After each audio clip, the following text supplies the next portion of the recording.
Théâtre Cercle Molière is beginning their 100th anniversary season this week with a tribute to someone who played a pivotal role in 2/5 of its history. Pauline Boutal, Entre, toiles et planches is a celebration of one of the company's earliest artistic directors. Miron is the director of the show and joins us in the Classic 107 studios to tell us a little bit more. Nice to see you. It's nice to be back. So, maybe for those who don't know, we can start off with maybe a brief portrait. Who was Pauline Boutal? Well, Pauline Boutal was Théâtre Cercle Molière's first female artistic director. She kind of steered the ship at a really pivotal moment in time for the theater company, kind of helping them when they were in a really tricky situation, and sort of guided them into this next phase that they got into, that then handed it over to Nolan Kehler, who most of us who work in the theater community, in the Francophone theater community, are familiar with him. He was also a longtime artistic director of that theater company from, the 70s to the 2000s. Wow. These are, really big, important fixtures in the Franco-Manitoban community, and there's a reason that there is an entire theater named after Pauline Boutal. Yeah, right. So those circumstances that you talked about, that those difficult circumstances that Pauline had to face down, maybe you can talk a little bit more about what Pauline was facing and how it played such a key moment in this history that Théâtre Cercle Molière is celebrating this year. Well, it's pretty wild to think about it when you think about the fact that this theater company started in 1925. So within the last 100 years, you think about all the turmoil, the wonderful trouble that we've all gotten into as a society, as a planet, through 2 world wars, through many economic crises, including multiple recessions, depressions, all kinds of crazy cultural shifts. Those kinds of things can really affect a community, let alone like a small theater company that, somehow stayed together and kept producing shows every year. And that's what makes them so unique, is that there is no French-speaking theater company that has lasted that long, that never stopped producing theater. So they were there for the community. They were there creating art all the way through all the best and worst times of our history over the last 100 years. Well, it's so interesting to consider that time period as well, like from 1947 until almost to the end of the 1960s, a period when people were settling in, the rise of the suburbs, and maybe a little bit less even inclined to go and take in live theater with the arrival of conveniences. To be able to invite people into that sort of live theater space is a testament to maybe Pauline's accomplishments. People are going to be getting a window into her life through this production. How does this play, Pauline Boutal, Entre, toiles et planches, share her life and her legacy? Well, it spans quite a long period of time, which has its own wonderful theatrical challenges, as you can imagine. There are scenes where Pauline's like basically 14 years old. Wow. And there are scenes where Pauline's basically, ideally in her 80s. So we run the gamut of moments in her life, touching on key periods of time when she's met important people who helped shape her, and people that she helped shape. So that's really kind of the vibe of the play. There are a lot of little moments. As you can imagine, it was a very challenging thing to try to put together for the playwright Lise Gaboury-Diallo to pick and choose some of the best moments in such an incredible full life of such a prolific artist. Because the thing that I find so fascinating about Pauline is that not only did she like lead this theater company, but she had a whole other career as a designer, as a visual artist. So she worked for the Eaton's catalog for this design company called Brigden's, drawing, and this was when they were literally drawing by hand. Yeah. All the advertisements, all the designs, all the all the stuff that people were buying. It's madness when I think about it. And I was walking through the Franco-Manitoban Cultural Center the other day to see there's like within the little art gallery that they have there, there's they have some of the posters from the last 100 years of Cercle Molière, and they also have design portraits and stuff of like some of the set designs, some of the costume designs, drawn by hand by, some of the most prolific designers that they've had. And Pauline Boutal's there, her sister Christiane Le Goff was there as well. And I saw a drawing by Roland, which I was like, I've worked with him. I didn't know he drew that well. I was like, oh my God. But, these are real artists who hone their craft and multidisciplinary artists who not only created theater, they also built the sets. They also conceived and drew the sets. I guess they didn't necessarily build the sets out of wood, but they conceived them and drew them out, and the costumes and all of those elements. I find these days those are really separate departments. Yeah, really interesting. Also, you were just talking about your interactions with these figures within Théâtre Cercle Molière's history. It occurs to me that it might present something of a unique challenge when you're directing a story about, for all intents and purposes, a director.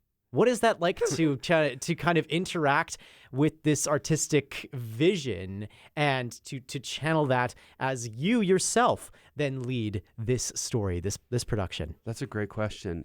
It's definitely a big challenge, we not only want to make it a fun and entertaining experience for the audience, but we're also trying to honor this legacy that is enormous and try to justly recreate these historical figures, these people that some people who come to the show will have known these people. And there's an immense amount of pressure when it comes to that we can't, we it's not like we have film, of exactly how she walked, and we have photos and stuff, and we're incorporating her art into the design and into the play as well, which is a lot of fun. But it's a really big challenge trying to show that part of her life, but also exploring some of the other parts of her life, her incredible need to continue to perfect herself. She continued to take to educate herself, to study way into the later periods in her life, where I find that that's such a wonderful and unique thing that these days, we get our education and then we move into the professional world and we mostly try to just live that life. But there was a real sense of wanting to stay ahead of the curve and continuing to explore new mediums and keep your art fresh. It was something that really motivated her, which I found really inspiring as I kind of got to know the story, that really led me to not rest on my laurels and be like, okay, well, what are we doing with this play, and how can we bring in different elements of her design into it to really create an immersive experience. Part of the legacy, we touched on this a little bit earlier on, is that there's been such a history, such a strong history within Théâtre Cercle Molière of female leadership, of women championing this company and Francophone theater in this community for so long. Not only Pauline Boutal, but Geneviève Pertiguet, who was the artistic director there for just over a decade, and now Marie Fontaine taking over this year. Given all of that, how does this production celebrate that legacy of female leadership within this storied institution? That's a great question. I think that this play in particular really shows how Pauline was able to rise to the occasion whenever the opportunities came. She really was a pioneer in her time, which didn't come without a lot of attention, sometimes positive, sometimes negative. And that kind of scrutiny is fairly typical of a predominantly male-led society. I know that in saying that historically, and I'm not trying to ruffle feathers, but I do think that it's a really interesting thing to see how, particularly then, the way female leadership was viewed and how it really shows you how much of a pioneer she was and how she really just believed in doing what was right. And at that point in time, though she had her doubts, everyone around her believed that she was the person to do that job, to help herald them into this new age and lead that company when they were, at a loss for leadership.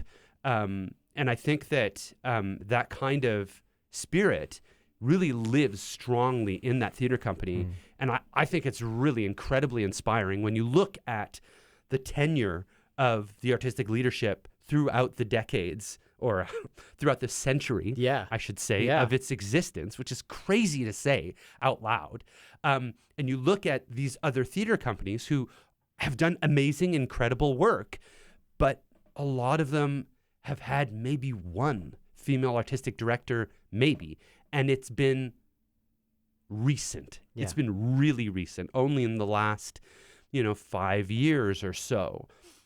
I think that speaks a lot to how the Franco-Manitoban community views artists, views leadership, and really values the incredible amounts of experience and the strength of leadership that their artistic leaders have and can offer. And for me, I find it really exciting to see that, each artistic director has their own vision and has their own methodology. And I think it's a really wonderful and exciting time to see what's coming next in this theater company. To be a part of this first show of the 100th season is such an incredible honor. It's pretty wild. So this show, setting up that 100th season, how do you think that this show maybe sets the tone as TCM continues those celebrations throughout the course of the next several months? That's a great question. I think that I'm hoping, again, I can't tell you how it's going to be received because I don't know yet. We open in a couple days and, we've got a couple dress rehearsals, but things are, I don't want to jinx it, but I feel like things are going very well, and I'm really proud of the incredible work that we've done. We have really incredible design elements that I really love. I think the actors are doing just an amazing job. But altogether, I feel like this work is trying to find a balance between honoring the past and bringing together these characters, these people that the community knows, that they honor in the naming of schools, of theaters, of many, many different things, that we are kind of merging that with certain fun, exciting, contemporary art elements to create sort of a bond between the old and the new, to bring together the community in a way that we can have something that'll please everyone and show them kind of where we've come from and where we might be headed. Pauline Boutal, Entre, toiles et planches is a celebration of where this company is headed, and also celebrating somebody who's helped to champion that direction for so many years. It opens, as Simon just said, later this week, October the 22nd on Wednesday. It runs until November the 1st. We'll have more information and links to get your tickets at our website, classic107.com, and the Classic 107 app. Simon Miron, this is such a joy to see you again and to hear about this incredible production. All the best for the run. Thanks very much. It's my pleasure.